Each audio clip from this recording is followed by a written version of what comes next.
perspective of what's happening in our political, social, economic world.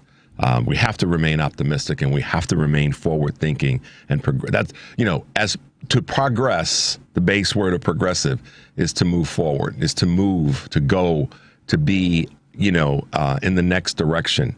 However many ways we want to try to describe that word. We have to progress. And it starts in our thinking. And it starts and for me, then it moves to, physiologically, what's next? How do I keep moving?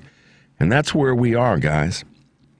We are in this progressive movement, and it's an ongoing thing. And I want everybody to embrace it, not be afraid of the challenges, be mindful of them. There's a difference there. Be mindful of them, but don't be afraid of where the challenges. I'm committed to a few things. And one of them in this space is to make sure that you guys hear this from me every day, hopefully every day, that we are going to stout up, and we're going to not just, remember when I said yesterday about standing in the ready position, being in the ready position? That's where we have to be. And that ready position visually physically looks like you've got one leg back, a little bit back from your front leg, and you got your torso engaged, and you're leaning forward to then take on the challenges, to take the wind that comes at you, and then to be able to lean into it, to push back. And I don't care if we're talking about what's going on here locally, regionally, nationally, internationally. It all plays in each of those venues, and it plays in different parts of your individual lives. And that's what also being a progressive thinking person is all about. It's being ready for the upcoming and leaning into it. And that's where we are right now. It's New Year's Eve. And I think that the more you tell yourself or give yourself permission, as I oftentimes say to folks that know me, give yourself permission to be strong, and give yourself permission to not just brace yourself, because that frankly sounds like taking it from a negative perspective. But not just to brace yourself, but to empower yourself with knowing a couple of key things about bracing yourselves. When you brace yourselves, that feeds your own energy, but that also plays off to other people. When someone sees you standing up, and preparing to fight, I can assure you that inspires other people to want to do the same thing. And I also believe that when you see it's kind of a positive domino effect, and dominoes tend to fall down. So I don't mean it from that standpoint, but it's that sort of connective energy. Right now, we have to remember that we have that, and we aren't going to let these circumstances of the election take that away from us. And I know, for those of you who might, there are those of you who might be listening and saying, yeah, Richard, I get that, all that fuzzy, nice talk. I mean that from a position of strength. I don't mean that from a woo-woo position. I mean that from a position of strength. Trust me, anybody that you followed, politically, socially, sports, business, on and on, at some point has had to tell themselves, I got to stout up for what I'm about to go through. And I got to bring some people with me. I assure you, any of your favorite sports people, business people, actors and actresses, the list goes on, have had to tell themselves that. And that's where we are. So as much as I can talk about all the political things that we will talk about, I want to start off today's show by letting you know that's kind of my New Year's gift to you, and I'll probably wrap up the show talking about this in some way again, that we have the blessing and the opportunity to be strong in this wind. We really do.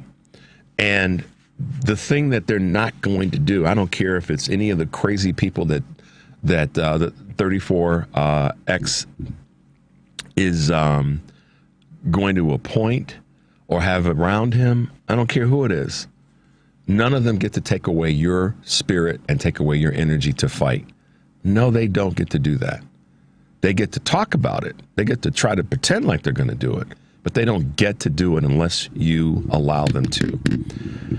Okay. And that's where it's important to stay connected to the people that you care about, whether they're here, whether they're in your immediate, wherever you live, whether it's, if you're out on the West Coast, your East Coast, South, anywhere outside of the country, wherever you are, stay close to the people that are close to you in proximity, but also to the ones that are far away from you. Stay close to them as well. And yeah, this is a little bit of a rah-rah opening of the show, but that's by design. I said to myself yesterday in preparing some thoughts, that this is how I wanted to open today, because I wanted to let you guys know that I got you. And I'm plugged into us getting ahead and going forward. I truly am. I mean that. And this is that day that wraps up one year, and tomorrow we'll be into a new year. And by the way, we'll have best of a produced show by none other than Henry and Devin and me. But guys, this is the energy. This is the power and the energy that we get to take to this fight. And it's going to be incumbent on us to remember and to remind others of that. At the same time, making sure, excuse me, clear the throat, making sure that if you have to take time every now and again, that you recharge and then come back for this fight. And even in a local, in the local environment, the local markets, not markets, but the local communities, you've got to remind yourself that the people that are. I was having a conversation with one of my brothers-in-law on Saturday about the importance of local work, which he does, and we had him on back in late October. We're going to have him on again when we get into the new year, because he does a lot of work with local children and in schools, and making sure that they've got food. That takes energy, that takes courage, that takes the vision. And so, I made sure to give him as good feedback as I could about the work that he's doing. It's stuff like that that helps people make it through, and that's where we get to win. If it's local or if it's bigger, if we keep letting the people around us know, and that's why I said stay connected. That we got you, I got you. What do you need? How can I help? It'll take away that stress of the craziness that might be coming to us from a national perspective politically, and from businesses, because a lot of businesses are punking out already. And, we've seen it with the ABC lawsuit, and we've seen it with other big companies, big, powerful companies that are bending the knee. And let me say something about that. And I was having a conversation with a friend of mine a couple of days ago about the whole it being categorized as bending the knee. Some of it's not just bending the knee. Some of it is they want to take advantage of what they can take advantage of. Because let's face it, they're capitalists. So they're going to do that. That's the nature of capitalism. They're going to ebb and flow with who's going to offer them the best opportunity in the moment. So it's not just that Mark Zuckerberg went and bent the knee. He's like, I got to look out for my company. And love him or hate him, he's engaged with Trump because he wants to make sure that he's on the right side of the financial opportunities that can come his way. And there are other business executives that are going to do the same thing. So I don't really say that he necessarily bent the knee. ABC bent the knee. Mika and Joe, they bent the knee. Others have bent the knee. But, Zuckerberg is looking out for his company. And he's looking at it purely from what can I do to get on the right side of things as I go forward and have to deal with this in the next 4 years. Deep down inside of him, I don't know what he's made of and how he thinks. So I'm not going to try to predict what his motivations were from that perspective. All I'm saying is for us, we've got to recognize that whether it's a business or if it's a politician or whomever that's bringing us garbage, you got to be prepared to stand up to that and stand up for the things that you believe in. So as we go to this break, one of the questions I'm going to ask you is, what is it that you're willing to fight for? And that's kind of my question in part of the day. I've got a couple of things we're going to cover today and as part of the show. But what are you willing to fight for? That's a question you've got to ask yourself. The number is 773-763-9278. We will be right back.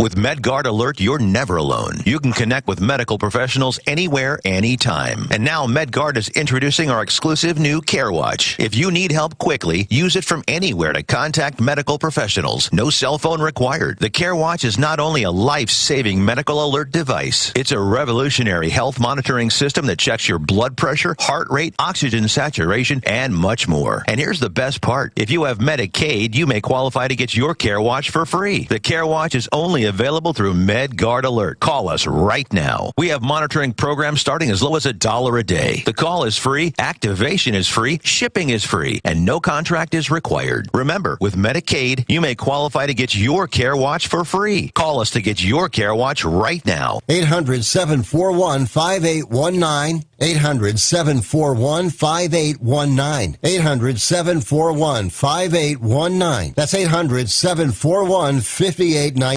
Because facts matter. You're listening to WCPT 820. It's Chew's View with Richard Chew on WCPT 820, where facts matter. Hey guys, welcome back to Chew's View, 773-763-9278. Looking forward to hearing from you this morning on this New Year's Eve day, and we're getting ready for the new year. So the question that I asked before we went to the break is, what are you willing to fight for? And I want to know that. What are you going to stand up for? Combo question. And I thought about this over the weekend and said, what do I want to talk about today on today's show? And so I've kind of been pulling together some various information that I think you guys would appreciate and think, or as we look back on 2024. So let me just cut to it. 2024 had lots of things happen in it, and in terms of politically, socially, economically, health-wise, a lot of things that went down this year. So I'd kind of like to ask you guys this question.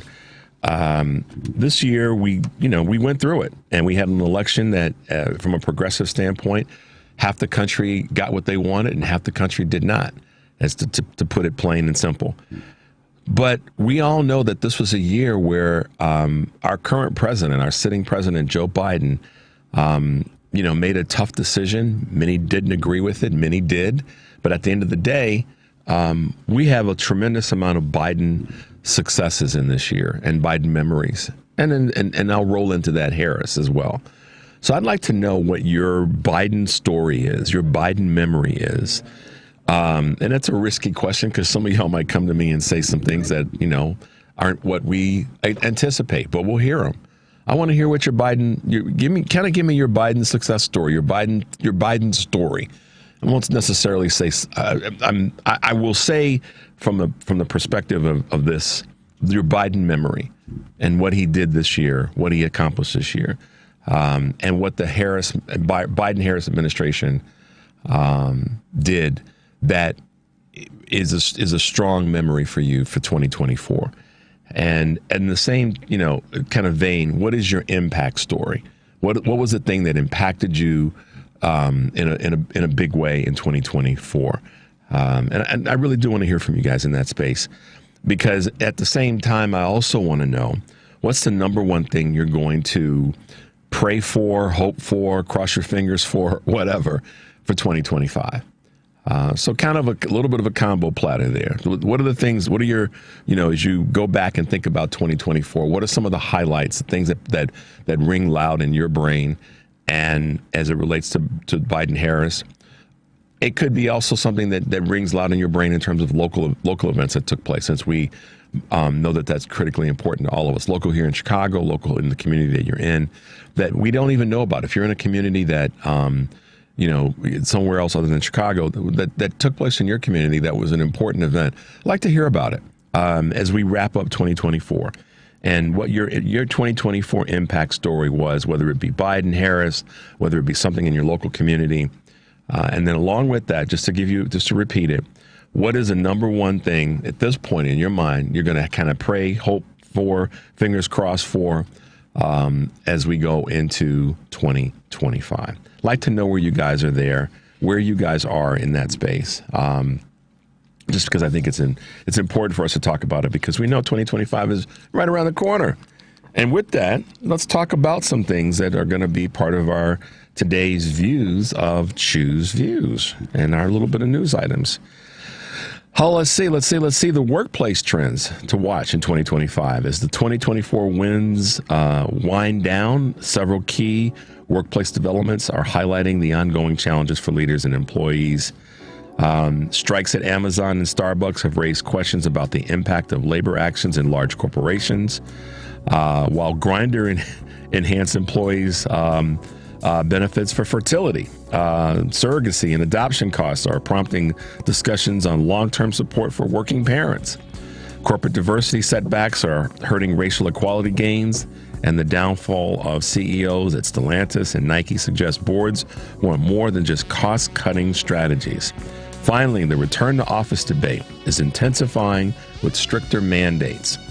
While AI roles and in hiring continue to evolve, despite mixed reactions, are becoming more and more part of the conversation. Hybrid is becoming not just a vehicle, but a business as usual model on the heels of a flurry of companies calling their employees back to the office full time. The latest being AT&T and Sweetgreen. Many people are noting that hybrid work with some remote flexibility isn't going to go away. Sarah Green Carmichael notes that office badge swipe rates have stayed basically the same, quote, over the past 2 years. And she cites research that demands hybrid workers are more productive and 35% less likely to quit. We've talked about that before. If companies implement strict 5-day return to office policies, Carmichael argues that most qualified and in-demand staffers can quickly find better work alternatives ahead and head for the exits. And I think that she's onto something there because of the way in which hybrid working has impacted us and is part of our regular methodologies now. Can robots fix the hiring crisis? This was a big question. Wondering how construction can keep up with global housing demands? The answer could lie with robots powered by artificial intelligence. The global market for construction robots is now expected to grow 17.5% each year until 2030. 1.6 billion people lacking adequate housing and a shortage of skilled workers. Startups from AI-powered bricklayers to robotic roof installers are stepping in to close the gap. That's amazing. So that sounds like the Jetsons if we ever did. Home sales have been on a rise for the fourth month. In spite of stubbornly high mortgage rates, pending home sales rose for the fourth straight month in November, according to the National Association of Realtors. Last month's gains of 2.2% brought the NAR's pending home sales index to its highest level since February of 2023 and represents a 6.9% increase year over year. While sales in all four regions measured by the NAR, the West, encompassing 13 westernmost states, saw the biggest bump, with contract signings rising 11.8% over the past year. Now, this is one that caught my eye, really caught my eye. Menopause support is on the rise. Check this one out. Until recently, all talk of menopause at work and otherwise was taboo. But with increasing awareness led by public figures and new research, companies are waking up to the reality that 20% of the workforce is experiencing some stage of menopause at any given time. And it has big productivity implications. According to the Mayo Clinic, menopause-related productivity losses cost U.S. companies approximately $1.8 billion annually. As such, employers are beginning to provide flexible work options, health benefits, and even menopause-specific career coaching.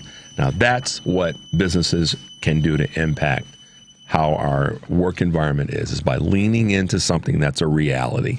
And that's definitely a reality. And an aging workforce, not just older, but aging, is going to have that as an experience. So it's time we lean into that one. All right, wrapping this up, Citi CEO's prediction for 2025. In the year ahead, the U.S. will firmly cement its role as the leading destination for foreign investment and capital expenditure.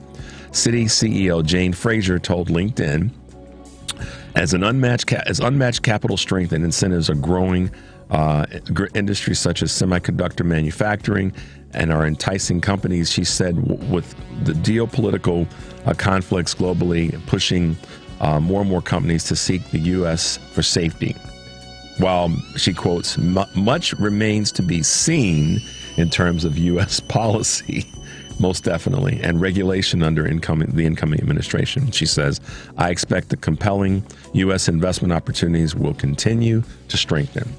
So, optimistic, probably, and I think that she's probably onto something there. But I'm happy to see that there's some optimism coming from some of the reports that we are able to get our hands on, and that's always good to see and good to hear. So there you go, guys. A little bit of Choose Views news this morning. See your calls. Going to get your calls when we come back from this quick break. The number, of course, is 773-763-9278. Choose Views will be right back.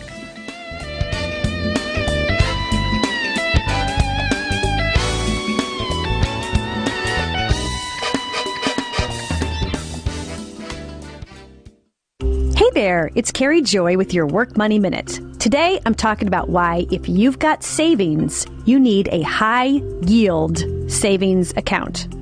High yield just means high interest, the money the bank pays you for keeping your money with them. You will probably find the highest yield savings accounts at an online bank. Just go on and Google and do some research and figure out who's offering the highest rates right now. Now, lately, it's been between 4 and 5%. That is your savings earning real interest. And okay, figuring out all the details of opening a new bank account can be very annoying, but I bet you can probably get one going in less than an hour. So give yourself 60 minutes and get it done. I've done it. You'll thank yourself when you see your money making money for doing nothing. For more everyday money help, check out my videos at Work Money Media on YouTube. Till next time, this is Carrie Joy saying, take good care.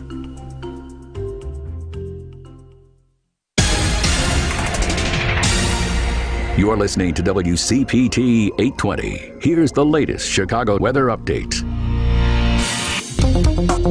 From the Weatherology Weather Center, I'm meteorologist Jennifer Wojcicki. We'll see periods of rain showers here for today with cloudy skies. Temperatures steady early, then slowly fall throughout the day. Breezy northeast winds around 15 to 20 miles per hour, gusting as high as 35.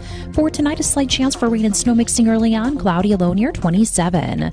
By New Year's Day Wednesday, partial sunshine develops a high around 30 degrees. That's your latest Chicago weather update. Currently, it's 42. Hey Google, play WCPT. Streaming Chicago's progressive talk from TuneIn. Good morning. You're waking up with Richard Chew. Good morning. Good morning. Good morning. We're live and ready to hear from you. Text or call us now at 773-763-9278. Same number. Simple as that. Let's get the conversation going on WCPT 820, Chicago's progressive talk. Hey guys, welcome back to Choose Views, 773-763-9278. The one thing I didn't do, and I apologize, is welcome Henry back. Henry was hanging with family the last few days, so we didn't have him. He wasn't with us at the end of last week, so I'm sorry about that, man. Got to welcome my man Henry back to the booth. He got in late. This is how committed my man is. He got in late last night, got home, squared everything away, and then got here early, crazy early, to keep us on the rail. So welcome back, Henry. I forgot to give you that shout out, man. I appreciate it. Thank you so much. It's always great to be back with you. Awesome. So Henry, we got a text from someone that's talking about what they're going to do for 2025, and it's a picture of it's a picture that was sent to me, but it's also a banner that they created. And it says Trump Project 2025 fatal to all. Very cool. Won't mention the person's name, but I think I know who this is because they're standing in the picture as well. And it says, I'm not backing down from the fascist bullies. Are you with me? Will you do the same, or will you crawl into your passive hole and hide from the fascist bullies? That's a bold statement, but I'm with you on that. Absolutely. Let's see a couple others that we got here. Let's give folks their text time. We got another one from it looks like our good friend Nancy. Says fight for racial equality, including maintaining related amendments associated with racial equality and protecting public school education. Finally, women's rights. Yeah, right on, Nancy. Voting rights, freedom of speech and media, Social Security and Medicare, access to medical care, including vaccines. She's plugged in, y'all. She definitely is. Let's see. We got someone else here. What else do we have? What else would we have? All right, cool, good enough. You know, like I said, what are your Biden moments for 2024? Biden-Harris moments. What are your own, sort of impact moments of 2024? They don't have to necessarily be of the political nature, but things that took place in this current year that we're wrapping up that had huge impact on you. And maybe how you leverage some things going into 2025 and what you're going to fight for in 2025. What's the number one thing you're praying for, hoping for, got your fingers and legs crossed for 2025? I'd like to hear from you on that, because that's important as we build this arsenal of energy and this arsenal of information to make sure that we are the ones that are determining where we're headed, not just those who are elected officials, particularly with this new crazy administration coming at us.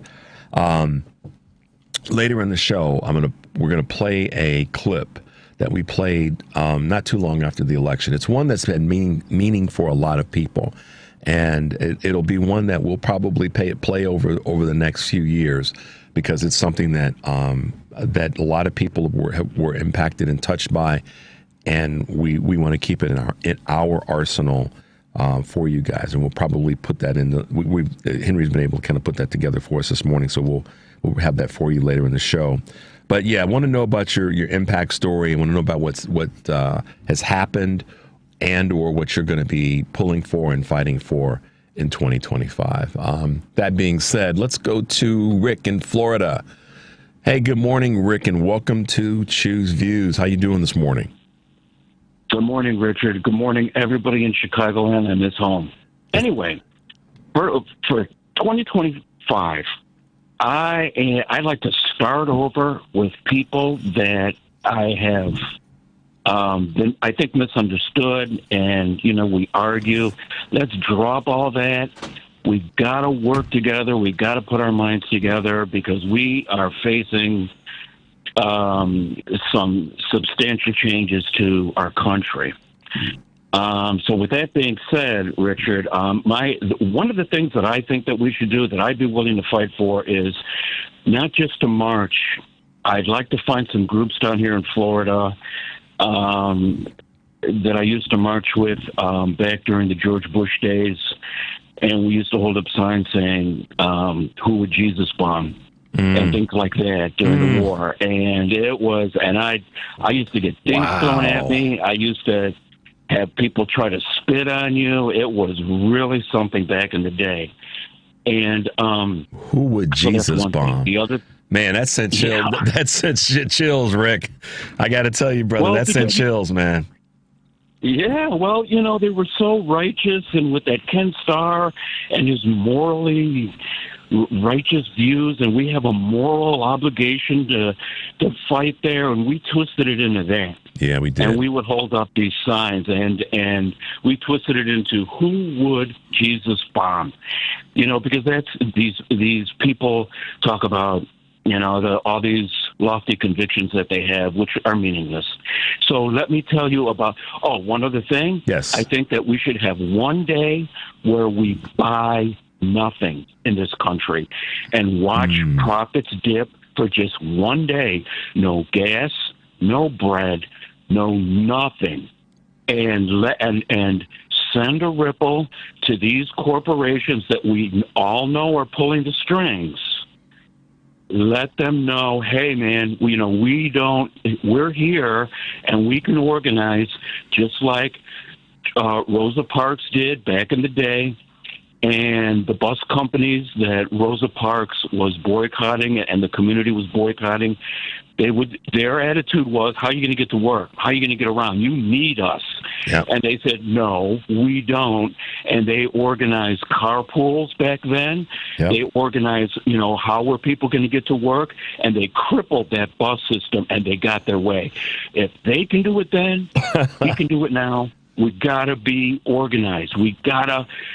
It needs to be talked more. It needs to be brought to the forefront. Now, my next thing, you gave us a full plate today. Joe Biden. Let me talk about my Joe Biden incident, or that really just brought him to the forefront. Happened this past Sunday. I found myself, I'm an atheist, but I found myself in a Bible study class at a small church down here in St. Petersburg, Florida, and it spun into, which they tend to do here at this church. I go because they have a really good breakfast, and I wind up, I'll sit there and I listen to what they have to say, and I stay silent. Well, this past Sunday, they started talking politics and how, and I'm sure a lot of your, my fellow Chicagoans, our fellow Chicagoans out there us liberals have been called pedophiles by people on the right. Mm-hmm. It's still going on down here, and they accuse Joe Biden of being a pedophile. And where are you going with this? Which I already knew. And he said, well, there are pictures of him assaulting children. I said, no, there are not. I said, yes, he's goofy, when he hugs kids, but that's far from it. You want to talk about all of this? Well, anyway, I don't want to let me get back to Joe Biden. So then he said, do you remember when Joe Biden's daughter, and correct me where I may be wrong on this, do you remember where her diary was stolen? Vaguely. And vaguely, right. It was so much has happened since then. Anyway, her Bible was stolen. They wound up catching the person who had it because she was trying to sell it. And this Bible, the person who was, I don't know what they call themselves, deacons or I don't know what. But anyway, he said, oh, it's in her Bible how her dad was molesting her. I said, no, all that has been debunked. Don't. And I wound up in a Bible study class in St. Petersburg, Florida, having to defend Joe Biden from these. I said, from these crazy. I'm being a loving guy, a loving grandfather, a loving uncle, a loving father, a loving husband that understands the separation between being loving and caring and physical with it from being a pedophile or being someone that would abuse the privilege of being able to hug a loved one and a friend or a political ally. He understands the difference between that and the next phase. And you found yourself defending that of all places, a church or a church service. It was in a Bible study. It was in one of their rooms. Yeah, no, I know what you're talking about. I know what you're talking about. The property. Yeah. So we're in there, and I said, well, I would think that you guys are okay with all of that. And he goes, well, what do you mean by that? With a pedophile? I said, well, hold on, I'm coming. So I said, to this guy, well, what about Donald Trump then? I'm going to do a whataboutism. He's actually been convicted, adjudicated of these rape charges. I said, he goes, oh, well, that's different. And then it really just got bad. And it morphed into, and this is why, the reason why I wanted to call you, and we all just have to, let's drop the past and get along, because this is what we're dealing with, at least down here. Yeah. So he said, well, Donald Trump, I'm just going to paraphrase him, Donald Trump is going to get all the unwanted people out of here, the illegals, the this, the that. I said, oh, like the Mexicans and the black people and the Muslims, which I'm a little bit on the dark side, and I am Mexican and Spanish. So I'm like, you mean those type of people? Yeah, those type of people. And it says in the Bible, we're going to salt the earth And if these people do take over and come into our country and take over the entire country, literally, we're going to call on Donald Trump to bomb our own country into non-existence so they won't have it. Yeah. It's the epitome.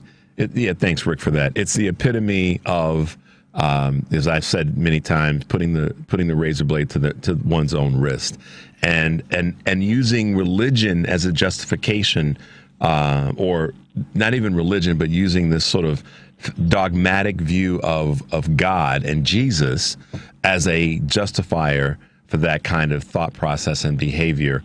And, that is part of the fight that we're going to be up against. But, we're going to be in for the fight, and we're going to do the things that we have to do. The number one thing that I'm taking from all that you said, Rick, is we have to pull together, and we have to make sure that we're connected in the process of going forward. And I commend you for reminding us of that, because we definitely, that's what we have to do. It's kind of our number one superpower. Is to say, I'm going to stay connected. I don't have to agree with the person 1,000% on every bullet point, but I'm with them on 80% of where they are. So I'm going to connect with that person so that we're united, we're locked arms, and we're going forward. So, kudos on you for that, Rick. And I got to bounce to this commercial that's coming up, this break that we got to take. But Happy New Year to you, my man. Stay safe and keep fighting the good fight, because I know you're going to do it. And I appreciate your contribution to the show. Thank you, Richard. Have a good day. God bless you, everybody in Chicago. Have a great 2025. We will, man. Talk to you soon, okay? Bye-bye. Bye now. Yeah, Rick's spot on. Got to stay in the fight. And I can only imagine just sitting in a Bible study like that and having to deal with that garbage. But he's right. He's right. Those are, as much as we have to recognize that that's part of the fight too. It's going to come in the micro exchanges with people, like he just talked about. So let's take a quick break, guys. 773-763-9278. We come back, we're going to get more of your calls and talk about 2024 and Biden and Harris. We're going to talk about 2025 and what you're willing to fight for. We'll be right back.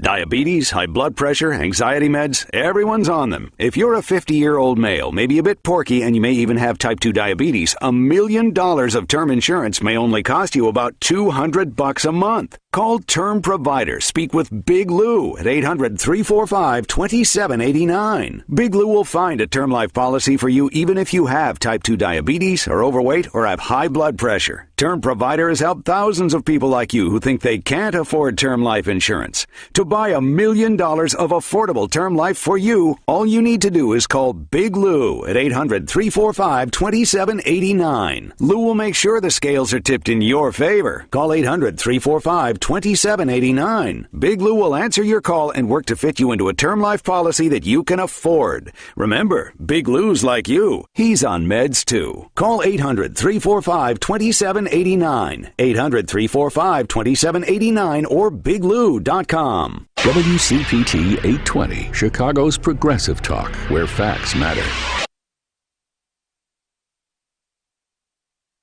It's Chew's View with Richard Chew on WCPT 820, Chicago's progressive talk. Hey guys, welcome back to Chew's View, 773-763-9278. So yeah, what Rick from Florida said a moment ago about being connected. I've been saying that. I'm going to continue to say that because that's what we have. And I believe it is one of our superpowers. We have more than just one. But getting, recognizing that the power and strength of staying connected is what we have for us is as individuals. Even and I'll put it in this vein as well. Even when it comes to talking to our leaders about what we need them to do and fight for, the more of us that are connected in that messaging, the stronger that message will be delivered. That's why it's important to do things that are local so that you can galvanize local people, local energy, local ideas, and say, this is what we want to take to our elected officials. This is what we want to take to our business leaders and business owners. Because trust me, when I speak about it like that, I want I want to talk about something, and then we're going to grab a couple quick calls as we hit the top of the hour. You want to be a company, you want to be a company like Costco. Let me just say it. Sometimes I want to make sure I say things the right way so that I'm not, overly frustrating some of you. But you guys probably heard about this last week, and there's been a number, and this is why I said earlier about some companies have bent the knee and are being particularly weak. And some, are kind of trying to figure their way. And I've heard some different conversations around how a lot of companies are starting to walk away, shut down, dissolve their DEI protocols. And one of the companies that's leading the way and deciding to not shut down in that space and not bend the knee is Costco. And you guys may have seen this, but if not, I'll give you the highlights. This is just a quick read from their board of directors' response regarding the conversation around DEI. The board of directors unanimously recommends a vote against this proposal, the proposal which was to basically, get rid of the DEI sort of protocols. And, Costco is showing all the other cowardly corporations how you shut down the segregationist anti-DEI losers in this country. That's part of the headline of this. Costco rejected a proposal by a right-wing investor group to end its DEI efforts. I think that's pretty doggone cool. Because if you look at the people who are customers of Costco, it's a pretty diverse group of folks of all communities. You go, and here's the thing about Costco, Henry, and it's just who we are as a wonderful country that we are. If you go into a Costco in a certain neighborhood, you're going to see largely the community in that neighborhood shopping at that Costco and others. Costco is kind of a rainbow coalition of American shoppers of different communities. I mean, we've got, two in Chicago metro area. And then, when I say that, I'm talking about in what we would consider the downtown-ish neighborhoods. We have one near north, we have one near south. And there's others in the suburbs all around in the Chicago area. And I know wherever y'all live, you probably have a choice of Costco or Walmart. And some of the other big wholesale type stores. But in Chicago, you go to different, and I've gone to Costco in other markets, other cities, and it's very representative of diversity in the consumers that are there.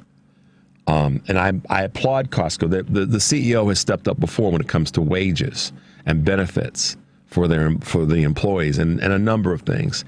Costco ain't perfect. We know. I'm not trying to toot that horn. I'm just saying they stood up. They said, nah, not today. And I think that's to be applauded. Sometimes you do have to applaud when companies and organizations and individuals, yes, I know the phrase is that I've said it myself, so I'll take ownership of this. They don't get a medal for doing the right thing. In this environment, we do have to recognize. I'm not changing how I say that. I'm adjusting the application of it. I think as part of our superpower as we go forward, as one of our superpowers, is when a company or an organization or an individual does the right thing and makes it known, we need to make it known that we got you. They need to know we have their backs as well. So that there's two sides to we can criticize, but we can compliment at the same time. I believe that's a reality. And we have to be willing to speak well when a corporation like a Costco does something like this. Got to let them know. By comparison, we got Kroger's that openly admitted that they still had prices jacked up. So I can talk about Kroger from that standpoint. I'm going to talk about Costco from this perspective. So be on the lookout for companies that are doing the good stuff and standing in the void. And that's what I meant last week and week before when I said that's who you spend your money with. I got issues with Walmart and I've got issues with other companies. And you've heard me say this before. I have fewer issues with Costco. So if there's a choice of which of the big box stores I'm going to go to, Sam's Club, that's what I was. if I'm going to choose between Sam's Club and Costco, 9 out of 10 times, probably 10 out of 10 times, I'm going to go to Costco. That's how we make the decision to reapply our wealth and our dollars, because otherwise we will be. Let me put it rather than otherwise. If we do it that way and take the positive approach, I'm going to acknowledge when the companies that I do spend my money with do a good job, that strengthens them. I know you think, well, how are you going to strengthen a company? You strengthen them by letting them know they're doing a good job. We got you. We're going to spend our money here. Stay on that path. We're going to still spend our money with you. Don't be like the other. You guys follow what I'm saying? That's what I mean by that. That's why when people have said, I'm leaving Twitter, or I'm going to go to one of the other social media outlets, you don't have to, you make the decision to do what you want to do. But when you go to the new outlet, to the new store, to the new place, let them know if they're doing a good job. Let them know that it feeds them continuing to do a good job. It's kind of like being a coach consumer. When a business is doing a good job, when a leader is doing a good job, you let them know that. So that's kind of my observation. All right, let's try to grab a quick call from Big Art before we wrap up. We'll let Big Art have the last couple of minutes before we wrap up this hour. Hey, Big Art, welcome to the show. Thank you for taking my call, Rich. I wanted to finish out the year talking to you. Okay. I tried to do it yesterday, but about a half hour into the show, I just fell back to sleep because I stayed up too late. But that happens. Man, Rick had a lot to say. He had a lot very significant to say. I think two of the worst things that ever happened in this country were, one, when they allowed Citizens United to pass, the Supreme Court doing that, yep. And a couple of pieces of legislation before that led the way to that, allowing all that money into politics, and money always talks, and what walks. And then when they stopped enforcing political speak in the churches. Yep. It's just one thing to say, okay, everybody, pay your bills. I hope you tithe today. And when we pass the hat, if you didn't, try to do better in the future. But I want everybody to get out and vote.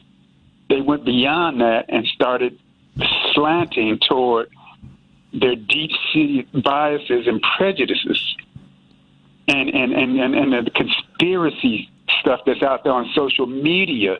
You cannot believe everything you hear and yep. and read about, because it's been proven throughout history that the winners and the ones who want to influence you, if you're naive and simple-minded, they'll easily do it. They'll control that narrative and make you think things that they'll make you think you're crazy. Yeah, it's not true. You know what you saw on January 6th. Yep. As far as 2025, I'm always excited about the new year because my birthday falls shortly after the new year. Okay. But I'm also anxious. Okay. I'm not. I don't have some crazy anxiety where I'm, biting my fingernails to a nub or nothing like that. But I'm anxious to see if I'm hoping. I'm hoping that Mr. T, he lays off the Adderall and maybe does a Prozac or a Valium and calms down and actually tries to have a decent legacy as far as being a president is concerned, and do some things for the American people, because he's going to do what he wants to do for him and his buddies and his big contributors. And like you said, you have certain companies looking out, Zuckerberg looking out for their company. Then you have other, ass kissers, just to put it simply. Then we got all our cowards, the Republican yellow-bellied, spineless cowards who are kowtowing to him. And it's worrisome. It's worrisome, but I still think my hope is there's still enough good men. I know we have them on the progressive Democratic side. I hope that there's still enough good men of conscience, men and women, on the Republican side, and women. Yes, I'm sorry. That's okay. To get it done and protect us from anything extreme. Yeah, because it does affect all of us. It really does affect all of us, and it affects someone that we know and love and care about. Right. That's the thing.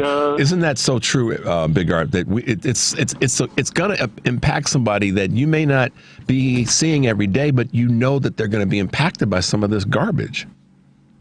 Oh, most definitely. Most definitely, because we are all in this together. Yep. There are a few people who are very well cushioned. I mean, they have fat bank accounts. They can weather the storm, especially if they have a really light complexion. So they'll be fine. But those who work for a living, who are struggling, it's going to be difficult. It's going to be even more difficult, even though those folks, we know how to survive. Right. But sometimes you get tired of surviving. You just want to take a deep breath. You want to thrive. Or you want to exhale and live. Yeah. That's one of the stress. That's one of the messages that that was missed by a lot of people when Vice President Harris talked about us going forward. Big Art, thank you for being with us today on New Year's Eve, and I'm sending you the blessing of a safe New Year transition. And I'm going to be here in the new year for you to give you all the good energy that I can to keep us all moving forward. So thank you. I know you will, Rich, and I know you're up to the task. Could you patch me back to Henry, please? Absolutely. Yeah, absolutely. I will put you on hold, and he'll grab you. We're going to go to a quick break, guys. We got to get this break in. The number is 773-763-9278. We'll be right back.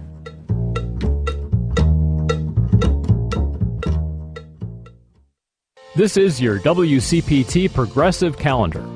Wednesday, January 15th at noon, the City Club of Chicago welcomes Kirk Dillard, the chairman of the Regional Transportation Authority, for a conversation about the agency's vision for a fully funded and accountable transit system that serves all riders with more frequent and reliable service.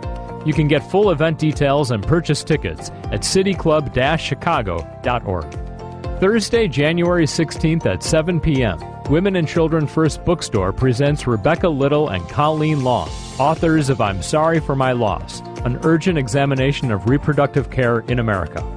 Little and Long were childhood friends who grew up to be journalists. Both experienced late-term loss, and in this new book have produced a comprehensive examination on how pregnancy loss came to be stigmatized and politicized. The event is free to attend, but registration is required. Go to womenandchildrenfirst.com/events. Driving under the influence of marijuana is illegal, and law enforcement officers can tell when you're driving high. If you feel different, you drive different. Drive high, get a DUI. Paid for by NHTSA. This is AP News. I'm Rita Foley. Are you ready? It's already 2025 in New Zealand. The new year beginning to arrive around the world. The AP's Donna Warder. At the Vatican is the start of Pope Francis's Holy Year. In the U.S., the Cathedral of St. Paul in Minnesota will host an 11 p.m. Mass, followed by a champagne reception. In Paris, a traditional festive countdown to the New Year and fireworks extravaganza on the Champs-Élysées. In London, there's a pyrotechnic display along the River Thames and a parade through the city center later in the day. And Rio de Janeiro, 12 straight minutes of fireworks at a New Year's Eve bash on Copacabana Beach. But what about the weather? Well, here in the U.S., from the Midwest to parts of the Northeast, they could see rain, snow, and a wintry mix today. Areas across the West, though, could see a break from the relentless wet weather. A blackout hit nearly all of Puerto Rico early this morning. Not immediately clear what caused that or when power would be restored. January 9th will be a day of national mourning for former President Jimmy Carter, who died Sunday. The AP's Haya Penchwani. Former U.S. President Jimmy Carter, who died at 100 years old, played a big role in putting Habitat for Humanity on the map.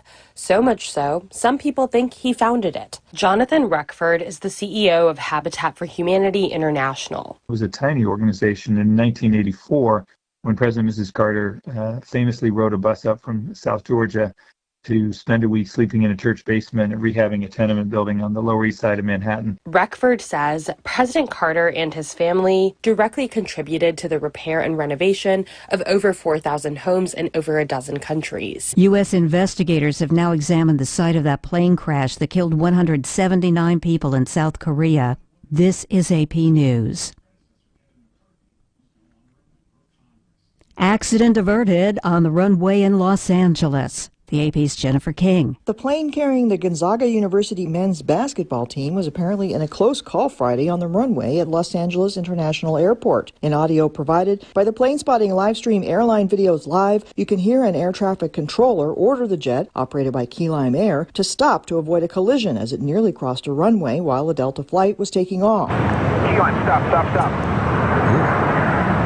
No one was injured, and the FAA has launched an investigation. In an email, the university said team members were unaware of the situation as it occurred, and they're grateful that the incident ended safely for all. The Bulldogs were on their way to a game against the UCLA Bruins, which they lost 65-62. It was the first college basketball game played at the Intuit Dome, the new home of the NBA Clippers. I'm Jennifer King. If you're on the road, gas is $3.04 a gallon today. I'm Rita Foley, AP News. This is 8:20 a.m. WCPT Willow Springs and streaming worldwide at WCPT820.com. We are Chicago's progressive talk, where facts matter. Now your WCPT 820 weather update. From the Weatherology Weather Center, I'm meteorologist Jennifer Wojcicki. We'll see periods of rain showers here for today with cloudy skies. Temperatures steady early, then slowly fall throughout the day. Breezy northeast winds around 15 to 20 miles per hour, gusting as high as 35. For tonight, a slight chance for rain and snow mixing early on, cloudy, a low near 27. By New Year's Day Wednesday, partial sunshine develops a high around 30 degrees. That's your latest Chicago weather update. Currently, it's 42. Adopt, don't shop. This is Dr. Craig from Mark Drugs. We're proud to support WCPT's Pet of the Month, benefiting the Anti-Cruelty Society. Adopt, don't shop is the movement that promotes animal rescue over pet stores. Illinois has wisely outlawed pet stores, but many of those operators merely moved over the border to Indiana or Wisconsin. Their dogs largely come from inhumane puppy mills and live shorter lives with a myriad of health problems caused by overbreeding. I have several canine patients that are on an extensive regimen of medicines simply to extend their lives. I believe every dog deserves a loving home, proper nutrition, and a chance at a long, healthy life. In my experience, rescued mixed-breed dogs are the healthiest of all. So stop by the Anti-Cruelty Society location in the city or log on to their website to find your potential next family member. Or check out markdrugs.com to see this month's Pet of the Month. Remember, you have a choice when it comes to your health care, and a great choice is Mark Drugs in Deerfield and Roselle. Get better health and care for you and your pets. This is WCPT 820, where facts matter. Welcome back to Chew's Views with Richard Chew on WCPT 820 AM, where facts matter. Take it away, Richard. Hey, guys. Welcome back to Chew's Views, 773-763-9278. Listen, y'all be safe tonight. Henry and I were talking about, New Year's celebrations and all that. Whatever you're doing, be safe. If you're going to be on the road, get on the road early, get where you got to be and be there. If you're going to an event, get there early, get parked or whatever. If you're taking public, get there early so you're not dealing with the rush. If you're going to the downtown celebrations here in Chicago, get there early, be safe. You might want to take an umbrella because hopefully, fingers crossed, I kind of sent a prayer out that the rain cedes and you guys don't have to deal with rain tonight if you're going to be out and about. But wherever you are in the country, as we celebrate, please, y'all be safe. Don't do anything stupid. Just be smart and be a little proactive in terms of what you wear and what you take with you, et cetera, et cetera. That's just coming from your boy, Richard. So what can I tell you? All right. In terms of today, 2 to 5 p.m., Turi Ryder will be sitting in for Joan Esposito, and her guests are Dr. Tariq Abu Hamid of the Areva Institute of Environmental Studies, Illinois State Treasurer Michael Frericks, Chuck Hillebrand, retired digital marketing executive and library scofflaw, who is using a 50-year-old overdue library book to raise money to benefit Reading is Fundamental, a literacy nonprofit. Carol J. Sharp, president and CEO of the Night Ministry. Ryan Martin, owner of the Den Comedy Club and Theater in Wicker Park. On political comedy, and actor-director Whitney White, who is returning to Chicago to direct Yaya's African Hair Braiding at Chicago's Shakespeare Theater, which opens on January 14th. Live, local, and progressive, weekdays 2 to 5 p.m. here on WCPT 820. And of course, tonight, who? 5 to 7 p.m., Elliot Serrano will be in for Patty Vasquez, Driving It Home with Patty Vasquez, weekdays, 5 to 7 p.m. Central, here on WCPT. And make your way over to where? The podcast, the two podcasts of Choose Views, full episodes and Choose Views featured interviews. Yes, you can get them all in all the places. Spotify, Apple Podcasts, iHeartRadio, YouTube, Amazon. Tune in. That's where the stuff is. And let's give some stuff away, Henry. You can keep the music going. Fry the Coop. We still got some gift cards. A destination for hot chicken and in the Chicagoland area. Chicken waffles, chicken sandwiches, chicken tenders, and now even nuggets. So the first person to call in is going to get those, that gift card of the chicken that's fried in 100% beef tallow. How about that? Stop by the Fry Coop today at one of the many locations: Oak Lawn, Chicago, Elmhurst, Darien, Prospect Heights, Tinley Park, and Bolingbrook. And definitely, the second caller will get the WCPT $25 gift card, as we have last ones to give out before the end of the year. And as always, contests running on WCPT 820 are open to listeners 18 or older and residents of the greater Chicagoland, Northwest Indiana area. One entry per person, one winner per household. Void where prohibited by law, and listeners may only win or qualify to win once every 30 days. Complete rules are available on our WCPT website, WCPT.com website, by clicking the contest tab. So go there and call. Second caller that says, I'm calling about the gift cards, you get a gift card. So can't beat that. Oh, pretty good timing, Henry. Listen, y'all. Henry just got it going on. Man, I was on vacation for a few days. It's like we have this phrase, if those of you who play golf know what I'm talking about. It's called a walk-off birdie. First hole, you hit your tee shot, you hit your second shot, assuming that it's a par 4, and you birdie the first hole. We call it a walk-off birdie. Henry's walk-off birdieing this morning. He's back and forth, getting clips finalized. Got our music right on time. I mean, you can't beat that. You go on vacation. See, now this leans into what I mean when I say getting recharged. You go away, you spend some time with family and friends and loved ones, you get kind of recharged. So there you go. All right, guys, let's grab a quick call from our man Dave in San Francisco. Dave, good morning and welcome to the show. Hi, good morning, Richard. Yeah, Happy New Year. Happy New Year. Hey, I was spurred to call for another reason, but I'll tie it to the previous caller who was talking about the. I think he was mistaken when he said that it was Biden's daughter's Bible. I think it was her diary. Say that. Go ahead. I'm sorry, I cut you off. Sorry, Dave. Well, I think it was her diary. Right. And he started off by saying diary, and then I didn't want to correct him in the course of telling the story, but he meant diary because he initially did say diary, and then as he was talking about being in this Bible study, it kind of morphed into Bible. But keep going, my man. I'm sorry, Dave. Yeah. Well, what I was going to talk about was the faith-based economy, and the MAGA crowd. There's a hell of a mix between the gold broker types. If you listen to hate radio, they've all got these gold brokers as advertisers. Mm-hmm. Whether it's Ron Paul or Steve Bannon or all of these hucksters that are all saying that America is about to crash and you better buy some gold. And on the other hand, they've got the Elon Musk crowd, the Peter Thiel crowd, that are big into the cryptocurrencies. Right.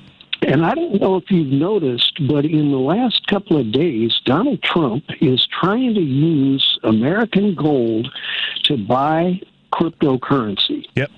And he wants to make I think he wants to call it a Bitcoin reserve for America. And that he wants to pay off the national debt with Bitcoin. Now, you talk about a civil war. He's basically taking his loyal supporters and pitting them against each other to basically bring down America. Because, if you think that, first of all, if you have a Bitcoin, you can't buy a cup of coffee with it.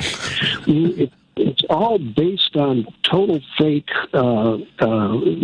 value.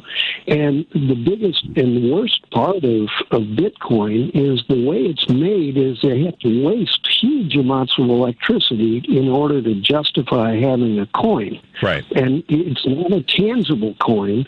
It's an imaginary coin that's floating in the internet. And if you lose your password, there have been examples of people that have lost their passwords, and they've lost, what they claim to be billions of dollars.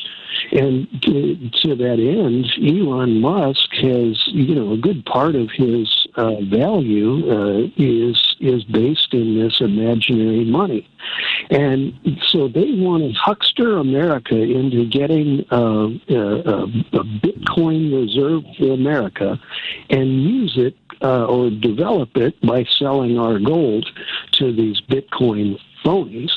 And you start talking about a pack of hucksters who would go out there and create a faith-based economy. And I don't know if you've kept up. One of the big things about abortion is that it was based upon blackmail. Before 1972, there was a huge amount of blackmail in America. If your daughter had an abortion, if your wife had an abortion, if your sister had an abortion, they could be blackmailed for decades, if not for the rest of their lives, because abortion is murder, and murder is a never-ending statute of limitations.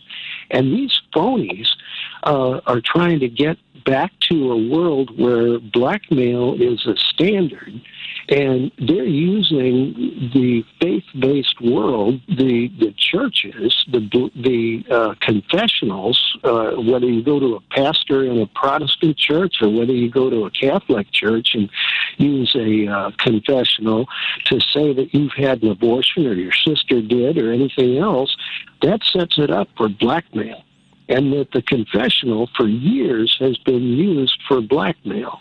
And that's where, you get into, I don't know if you remember, but in the trial, the Stormy Daniels trial, the National Enquirer editor was asked about how many catch-and-kill stories do you have in your safe, and he said hundreds of thousands. Yeah, David Pecker.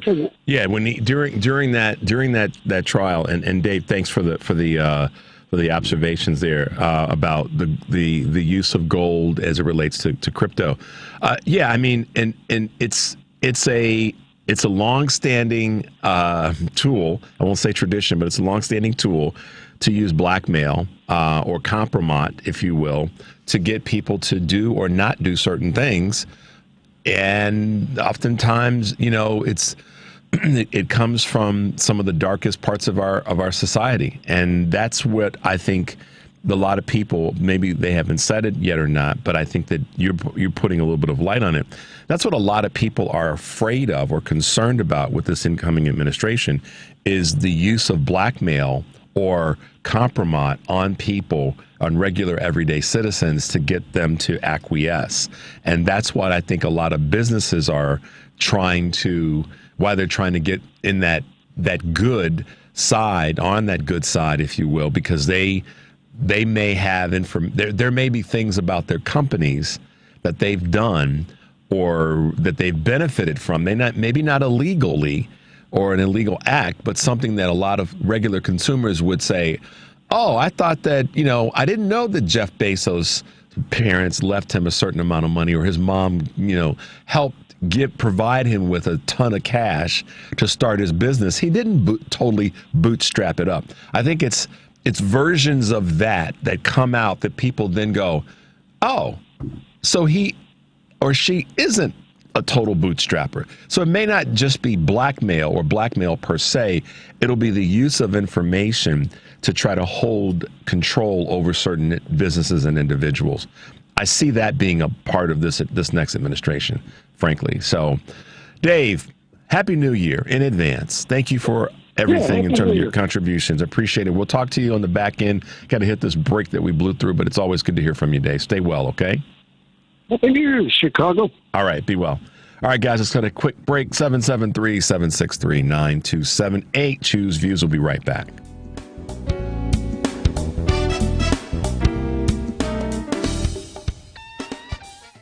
Update your home with help from Menards. Keep your home organized with closet-made closet kits. They're perfect for kickstarting your closet or pantry project. Find the closet solution that's right for you and save big money. The 6-foot satin chrome closet-made wire closet kit is $114.99. Good through December 31st. Plus, check out our weekly flyer on Menards.com for all the great deals during Menards New Year's sale.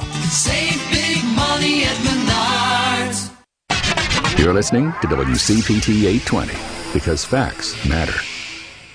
You're listening to Choose View with Richard Chew on WCPT 820, Chicago's Progressive Talk. Hey, guys, welcome back to Choose View, 773-763-9278. Still want to hear from you in terms of your Biden-Harris successes or observations or Biden-Harris memory from 2024 or your own personal impact story as it relates to the world in which we live. And then last but not least, what's your number one thing, or maybe one or two, three things that you're praying, hoping, fingers crossed for in 2025? Would still love to hear from you in that space. A couple things I want to mention in terms of part of my observations about my own question. And then I'm going to read you a quote and then talk about some things that I think are important to be reminded of. And this quote comes from Robert Reich, and I listen to him. I watch him a lot. I read his material because of he's just a dude that knows stuff. You know, he's a guy that's plugged in. And as an economist, as a thinker, I want to listen to people that have that kind of perspective. So here's a quote that he posted that I think is really resonates well right now. If there's anything, quote, that if this year taught us anything, it's that, quote, workers keep America going, not billionaires. Corporate profits don't trickle down to workers. Poverty is a policy choice, not a personal choice. Healthcare is a human right, and strikes do work. And he closes by saying, I hope we can act on these lessons in the new year.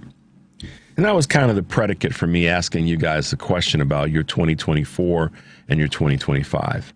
We know that we that President Carter passed away, and thank God we're going to have a state funeral that is managed by the current the Biden administration, as it were, rather than the incoming. Thank God for that. But as we close out 2024 and 2025, these are things that I want you guys to be reminded of. We did not win the election nationally. We did not win the Senate. We did not keep the Senate, did not flip the House on a national level. We had some major gains in state races and state legislatures and some governor races and other very important local races. We had some big wins there. And the House of Representatives on a national level is close. They got work to do. Be damned Trump endorsing Mike Johnson, which who cares about that? I mean, we care, but we don't care. But what really, for me, we have to be reminded of is this, as we wrap up 2024 and we come to the last few weeks of Joe Biden's presidency.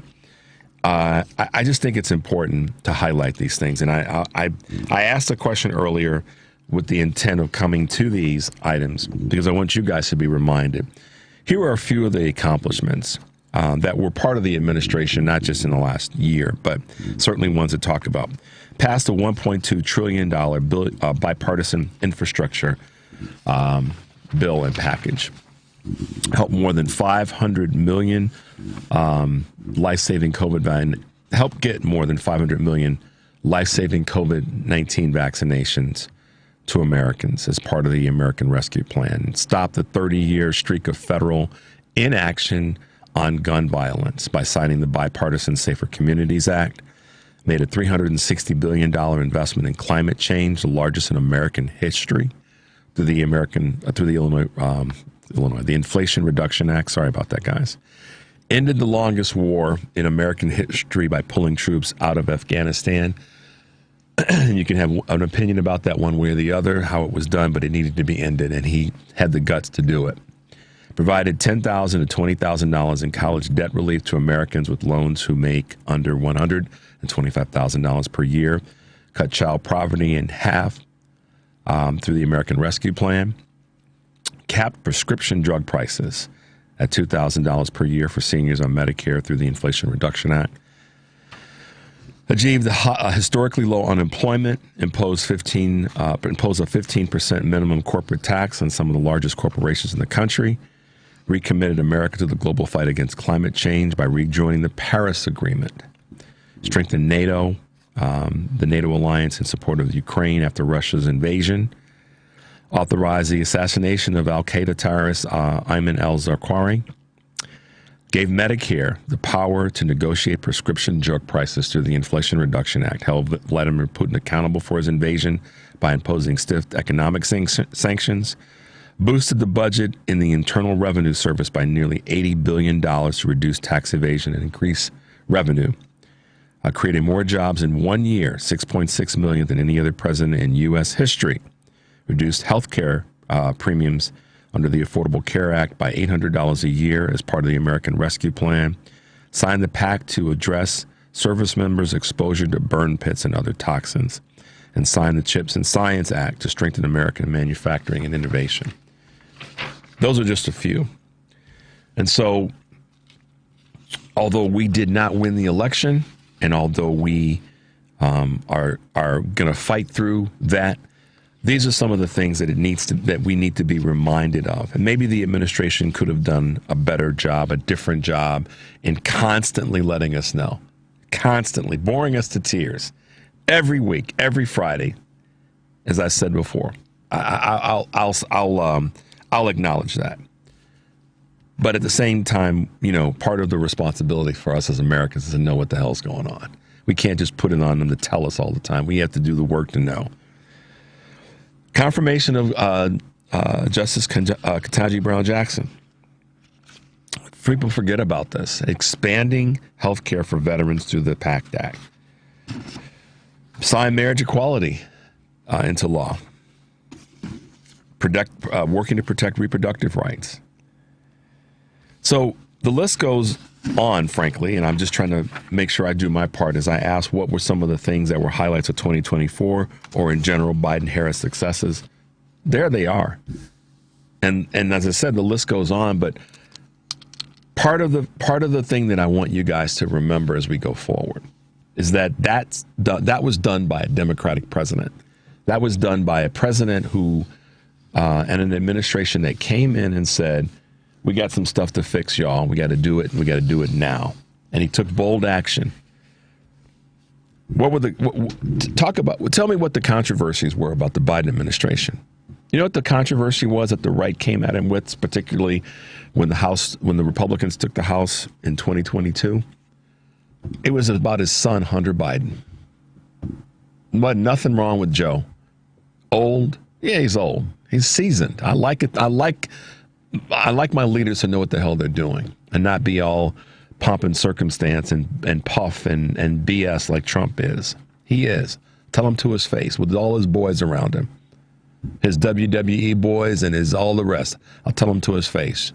You are exactly what John Legend's wife referred to you as. I can't say it on the air. Y'all know what I'm talking about. And by the way, it's in the congressional record what she called him. Because it was during a congressional hearing that it was read. I would tell him to his face. You think I'm joking? I would tell him right to his face. See, most people are afraid to talk to him that way. I'm not. And you all shouldn't be afraid to talk to anybody in your world that comes at you with some garbage about Biden. Biden didn't do this. Look at what he did do, y'all. That's what I'm trying to highlight. Look at what he and Vice President Harris and the administration did. It was all about strengthening and bettering the country that we live in. And when you have to deal with these comparisons or these, the trash talking fools that are going to say things about President Biden, and even some from the left that want to say, well, he should have gotten out of the race earlier. When? Exactly when? Ask them that question.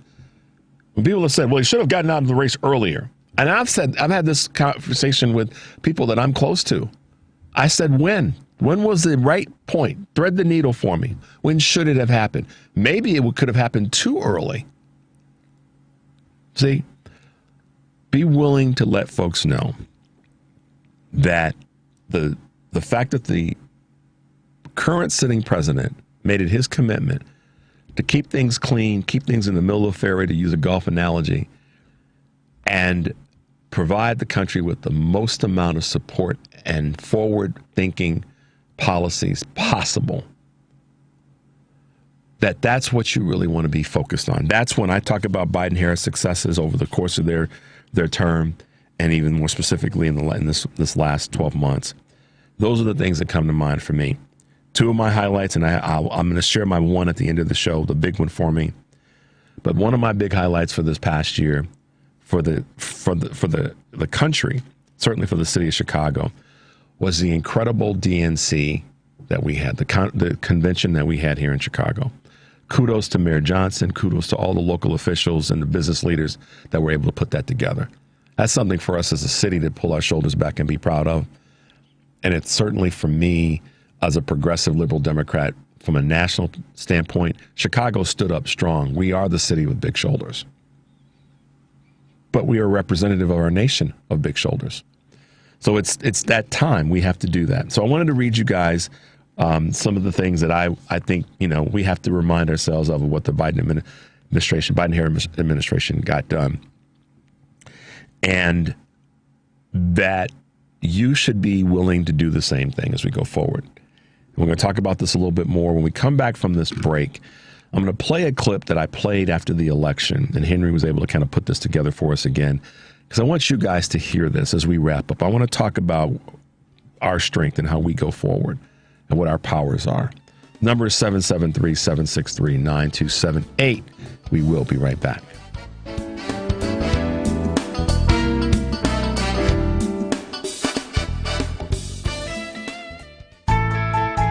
Hello, fellow progressives. Attorney Tony Moret here.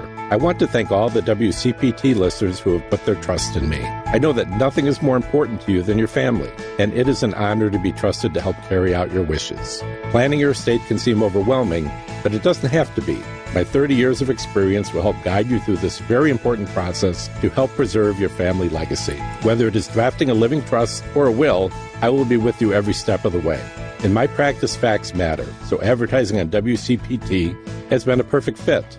We can get things started if you call me at 847-996-0496. The initial meeting is completely free and there's no obligation. All it takes is one phone call. My website is moretlawoffice.com. That's Moret spelled M-O-R-E-E. As they say, sometimes the first step is the hardest. But all you need to do is call me at 847-996-0496.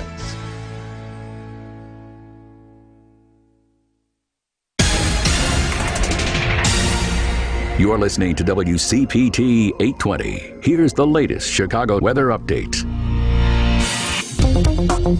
From the Weatherology Weather Center, I'm meteorologist Jennifer Wojcicki. We'll see periods of rain showers here for today with cloudy skies. Temperatures steady early, then slowly fall throughout the day. Breezy northeast winds around 15 to 20 miles per hour, gusting as high as 35. For tonight, a slight chance for rain and snow mixing early on, cloudy, a low near 27. By New Year's Day Wednesday, partial sunshine develops, a high around 30 degrees. That's your latest Chicago weather update. Currently, it's 41. Alexa, play WCPT. WCPT from TuneIn. Welcome back to Choose Views with Richard Chew on WCPT 820, Chicago's Progressive Talk.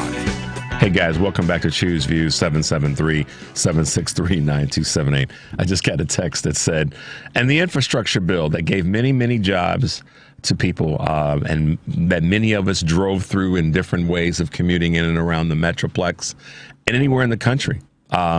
That's another one. Yeah, I missed that one. That was part of the conversation that we should be having.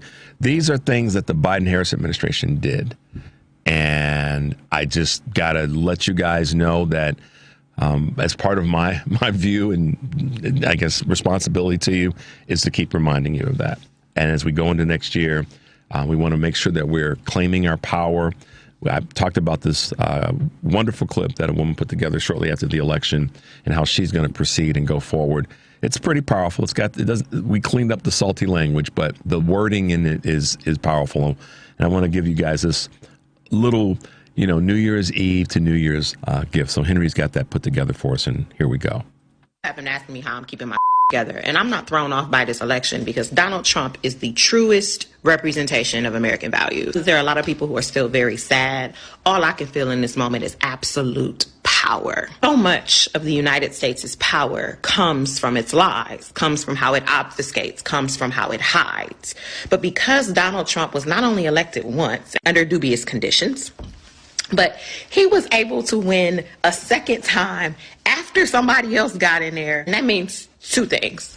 The first thing is that there are people who are absolutely clear about what Donald Trump is and decided to vote for that. So that should send a clear indication to us of what I've been saying, which is that Donald Trump is not a cause. He's a symptom. He is the product of the problem.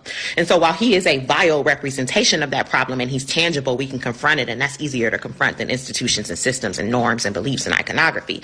He is a product of a belief system and value system that is widely shared by many people in the country. That means defeating him in this election doesn't actually defeat the problem. And we're stuck in a cycle because very soon somebody else just like Donald Trump or worse could come up. The second thing that means is though is that the people who've been voting based on America's representations of itself, based on America's aspirations and not the actual values, are being forced to reckon with the reality that this isn't the America that they thought it was or that they hoped it was or that they thought it was half and half. And now they're seeing that the forces that either want to maintain the status quo, which is the system that produced Donald Trump, or wants Donald Trump, which is the vile representation that wants to go further, neither of those things are sufficient to defeat the actual problem. That's what has so many people undone. So many people are undone because they believed in America's fluff about democratic ideals and bring me your huddled masses and anyone can make it and we have this system and blah, blah, blah. The fact that Donald Trump was even allowed to run again should be the clearest indication to you that the system is not working as it's supposed to, as designed. Because how could this man be impeached twice and be credibly accused of fomenting a coup, rebellion, treason on his own government and still get elected again? The systems, the checks and balances that you think that you're voting to protect aren't working. The reason Donald Trump is able to be as successful as he's been, and I don't mean successful in like a moral sense, I mean that he's remained out of jail even though he's committed crimes. He's managed to not only get a job he was unqualified for the first time, but after he screwed it up, he got hired again. He was able to flaunt his incompetence, flaunt his lack of reading, hide his educational credentials, and still be elected. What did Van Lathan say? He can't fail enough to be a failure. He can't commit enough crimes to be a criminal. He can't lie enough to be a liar. If this don't sound like these United States to you, I don't know what history books you've been reading. In fact, I'm inclined to believe you haven't read any at all. This nation's entire identity, who it actually is premised on greed, ruthlessness, violence, hostility to difference, and arrogance. That don't sound like Trump. That don't sound like the truest expression of this country. And America can't commit enough violence to be a terrorist. America can't lie enough to be a liar. It ain't got enough corruption to be corrupt. It's the exact same ethos. As vile as he is, as much as he's disgusting and disgusts people, he is an accurate representation of this country. And because people keep trying to put a Band-Aid, for those of y'all who've been going back to my old video, you know we talked about this. Those of y'all who keep trying to put a Band-Aid on a bullet wound now have to contend with the fact that it's not a flesh wound. It's not just surface deep and it didn't go out of the other side. That thing is lodged in and we bleed now. And so whatever version they told you you was recovering, they told you we was in remission, they told you that wound would heal on itself. People vote based on that premise. People have voted based on the aspirational version of America, the version of America that America tells people it is. This country has spent an inordinate amount of resources protecting its image. In fact, I would argue Protecting America's brand is significantly more important than protecting the American people. It puts the resources into its curriculum to make sure you never learn the truth. We do fluff patriotic stuff, Pledge of Allegiance, America the Great. All that anti-CRT hysteria is about preserving a particular image of America, whether or not it actually matches reality. We do it in our news media, the way our media is captured, the way the government leans on our media to make sure that no media that's actually critical of the United States gets widespread attention. It bans international media that is critical of the United States. It puts more money into the pageantry associated with elections than into making sure that they're actually free and fair. What? And too many people overlook those realities and say, yeah, I know we got some problems, but we just need some better people in there. Instead of realizing that these are systemic and institutional failures that a person cannot change. In fact, that people only are allowed to get access to if they express agreement with or are willing to be complicit in that system. These are not changes you can make by swapping out a few people. These are changes you make by stripping this government of its legitimacy and rebuilding a government of people where people are actually involved. And so because there were people, too many people, if you want my honest opinion, who took their ass to the polls to vote based on the aspirations of America, even though they don't do a whole lot in between elections to make sure that version of America actually exists, are undone. Because they've been fed those narratives, that myth, that pageantry, the iconography for so long, they believed it would prevail at the polls. They don't realize that that is a marketing pitch. That is a PR program that does not match reality. So no, it did not prevail at the votes because it is not anchored in reality. What prevailed at the polls is what is anchored in reality. So my hope is that while everybody's feeling distraught and depressed and scared, my hope is that folks will now have to reckon with the reality of what this country is, that it is nowhere near its aspirations. Not only is it nowhere near its aspirations, it's not really interested in achieving them, and figure out what we do from there. They can't vote based on those aspirations anymore because the facade is cracked. And if you still believing in it, baby, we gonna need something more than glasses for you. And while everybody else feels, I don't know, like I said, distraught based on this, I feel powerful. I have derived nothing but power, internal power, from this. Because one of the things it is so hard for people who study history to reckon with is the facade, the distance between the facade and the reality, especially when there are so many well-meaning people who consider themselves intelligent and informed, that are still preoccupied with the facade, think they can save it, think it's preservable, think it exists, right? And since the facade is cracked, now more and more people see the reality for what it is. More and more people will have to contend with it. And although it may seem scary, knowing the reality of your opponents and them not being able to hide behind PR and marketing is a strength.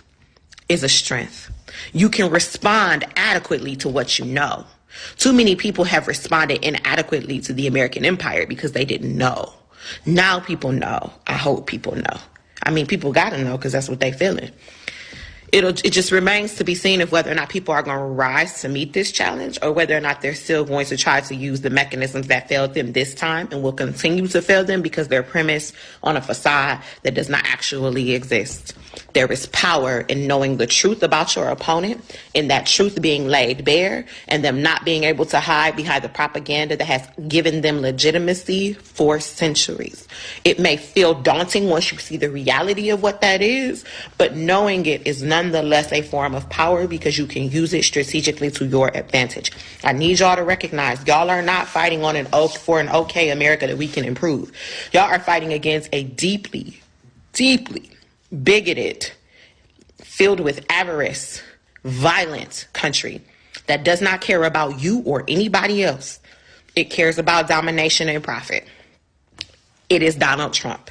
I need you to start thinking of America, not every single one of its people, but America as an institution, as an ideal, like Donald Trump. And I want you to think about how you engage with that. Donald Trump is not an aberration. Donald Trump is representative. If there was an effigy I could create, it would look like him. Plastic, fake, obsessed with appearances, obsessed with surface, superficial, hostile to difference. He is the effigy. He is the country. This is what you need to contend with. So I know it's hard. I know it doesn't feel good, but I need you to start deriving power from that reality, from that reckoning, from that awareness, and from the fact that now you have a lot more people who are in on this awareness too. Tough words. And I could have given you guys flowery words and all the other stuff, but I want to make sure that I'm kind of hitting you with the reality at the same time empowering you. Derive your power. Two things that I've taken from this, and I've listened to this a bunch of times, and I get some strength from it, just so you guys know. And I'm not going to BS you there.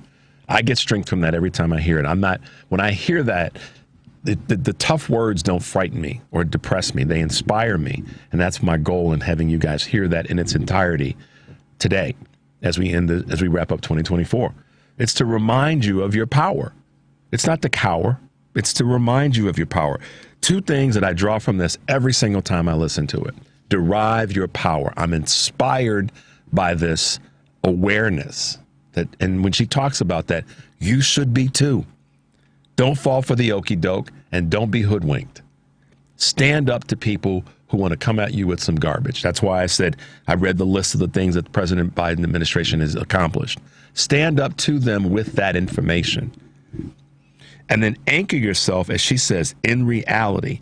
How are you going to anchor yourself in reality in 2025? And I can tell you one of the ways in which you can do that is by speaking your truth. I promise you, the elation that you're going to feel when someone comes at you with garbage and BS after the 21st, after January 20th, the strength that you're going to get from shutting someone down or standing in your truth with people is going to be so empowering like never before. And that's what we as progressives have to embrace to win this fight, is to stand in your truth, anchor yourself in reality.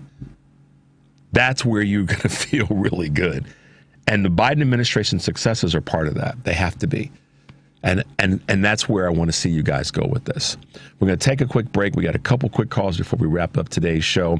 773-763-9278. We'll be right back.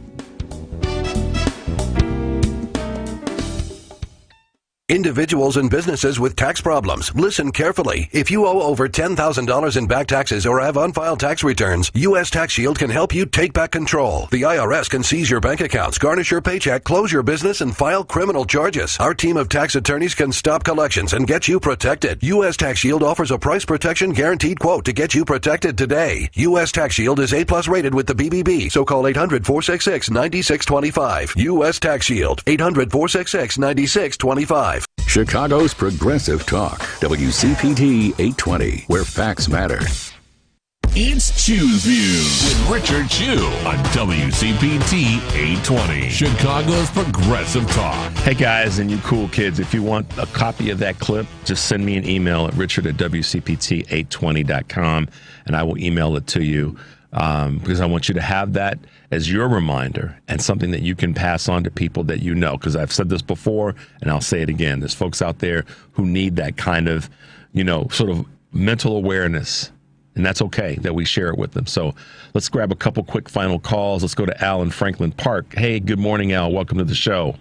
Good morning. Oh, hi. Good show. You made a point though about what are we taking away from the year, and from the Biden and Kamala administration. And I guess one of my big ones is the joy that was in the administration and the joy that was in the accomplishments of it and the good that was being done. And you've mentioned many of those things already. And I just want to say that, we have, as your last clip said, we got to not have despair, and we have to keep that joy to move on into the new year and use that as part of the fight. We can't let them take away our joy, and that's one of my biggest things I wanted to state here. Hey, I gotta commend you, Al. I actually didn't say joy, and I gotta give you your props on that. I spoke about the literal accomplishments, but one of the ones that we did get to experience collectively was the joy that came from the administration, particularly, frankly, once Vice President Harris became the nominee. So thank you for reminding us of that, Al. I appreciate that very much. And Happy New Year to you, my man. I appreciate all your contribution to the show over the year. You've been stalwart in that regard, and that means a lot to me. Thank you. Yeah, and what else? Well, all kinds of stuff. I guess I forgot my thoughts, so I'll get it another time. That's all right. That's all right. All right. Thanks, Al. Be well. Yeah. Bye-bye. Bye now. All right, let's go to Ron somewhere in the universe. Hey, Ron, welcome to the show. Uh-oh. Did we lose? This is Ron. Hey, Ron. Indiana. Hey, Ron, are you there? Okay. Can you hear me? Yes, I can. All right, Happy New Year. This is Ron from Hammond, Indiana. We're all right. We got you now. What's going on? Yeah. No, I just called to wish you a Happy New Year and to tell you thank you for everything you do. We need people like you, and thanks for playing that last clip of the woman. Yeah. And what she said. The one ray of hope I see is that I agree with everything she said, but we did have what Kamala got, 49.5%. Yep. Of the vote, so they don't have everybody. Nope. And as long as we keep thinking positive, and seeing that there's hope out there, we can do it. Yeah. And I look forward to a good year for the Democrats. We have a deep bench, and I think we're can accomplish a lot. Yeah, I agree with you there. I do. Sheldon Whitehouse said something that I'll share with you since you put it in that vein. He basically says it's calling for a war machine to spar against the GOP as the DNC is looking for its new chair. And I'll put that in my vernacular. We need to take kind of what you just said, and that's to make sure we're staying positive and we're assembling and we're ready to fight back, because the joy, you're right, 49.5% or darn near 50%, in terms of the popular vote, says that the country is, with its faults and with its issues, is aspirational and trying to move forward. And so I'm with you in that regard, Ron. And I think that we have to put our war machine, political war machine, back together and assemble and go forward. So thank you for those words, and thank you for being a listener to this show. We appreciate that. All right, and thank you again. All right, Ron. Be well. Happy New Year to you. Thank you. All right. Same to you. All right. Bye now. Yeah, I mean, listen. The clip that we played. It's one of those clips that sometimes you get it's like a favorite song or a song you enjoy.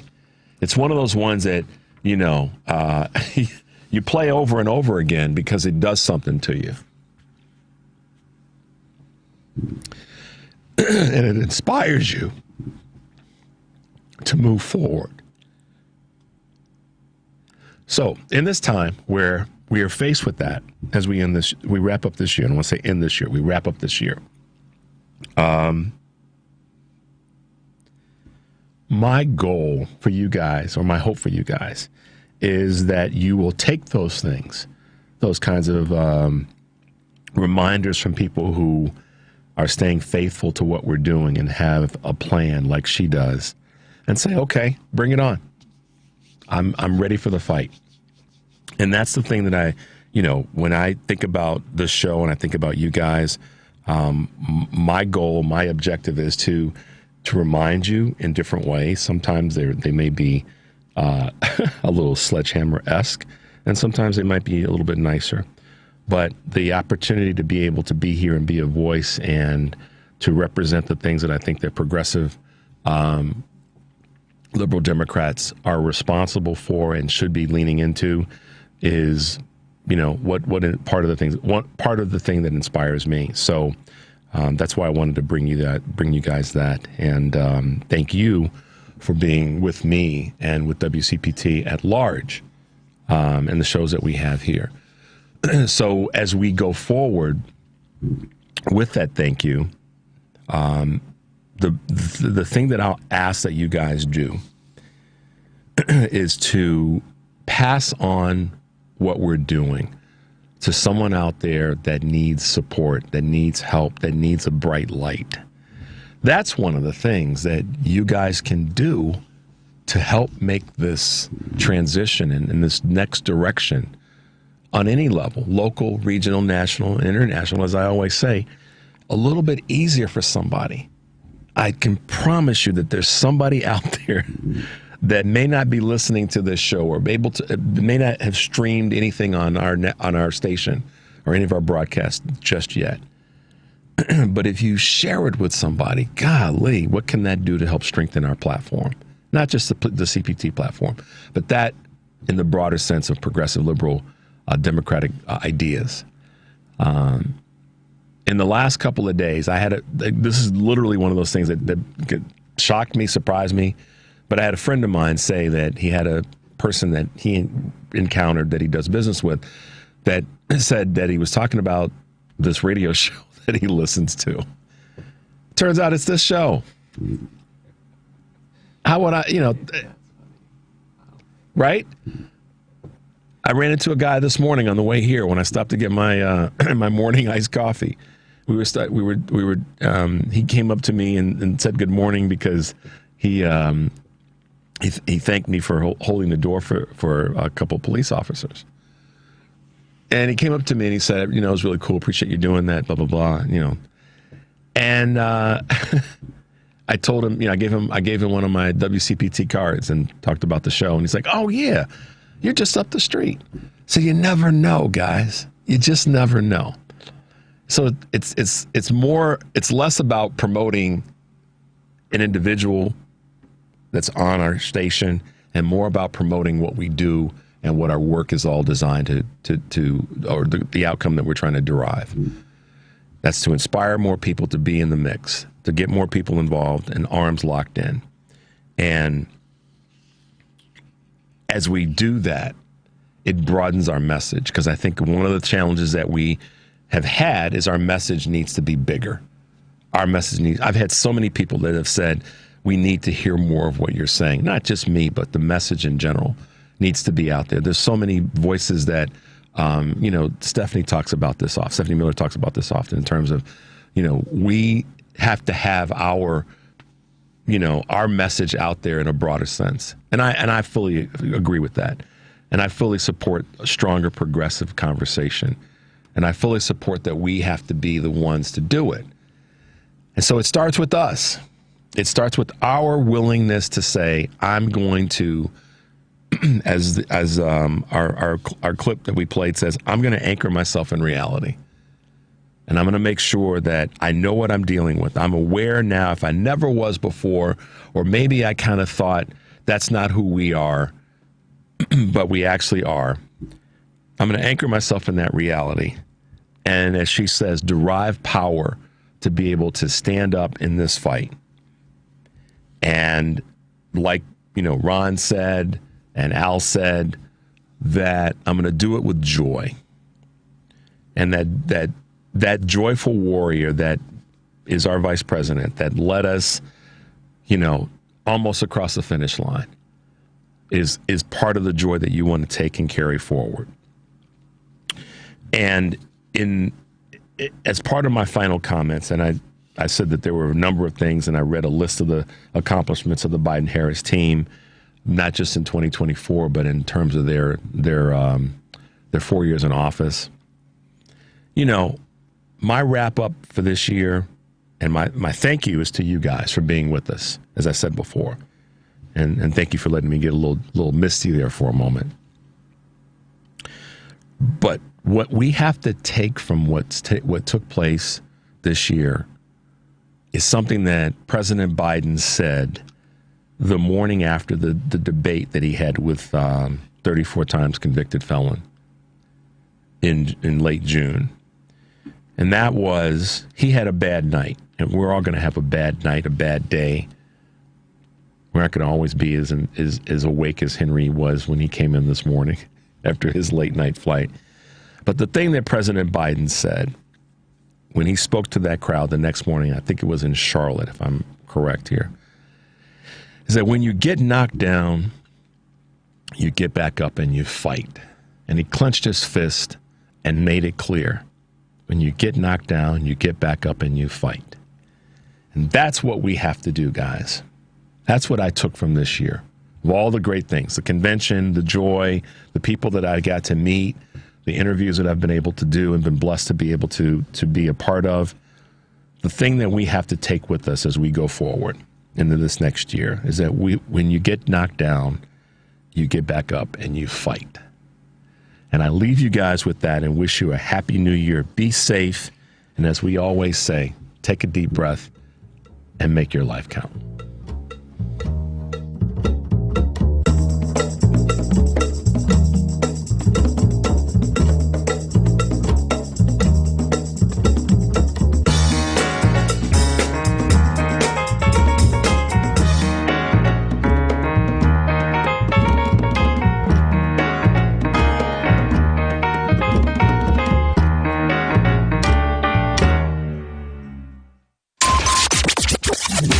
WCPT replay. Where is our resolve to fight rather than enable fascists? What happened to our principles, our commitment to democracy?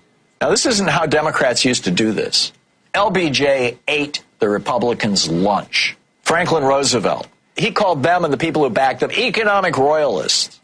He said, these economic royalists complain that we seek to overthrow the institutions of America. What they really complain about is that we seek to take away their power. And our allegiance to American institutions requires the overthrow of this kind of power. Republicans called FDR a tyrant and a communist, and he laughed at them. They said he'd destroy America. He steamrolled them. Where is this generation's FDR? Where are the Democratic Party's heroes? Where are our spokespeople? Where is their outrage? Keep listening to WCPT 820 because facts matter. Nothing makes a gathering great like Eggland's Best Eggs. They're just so delicious with better nutrition, too. For us, it's eggs any style, as long as they're the best. Eggland's Best.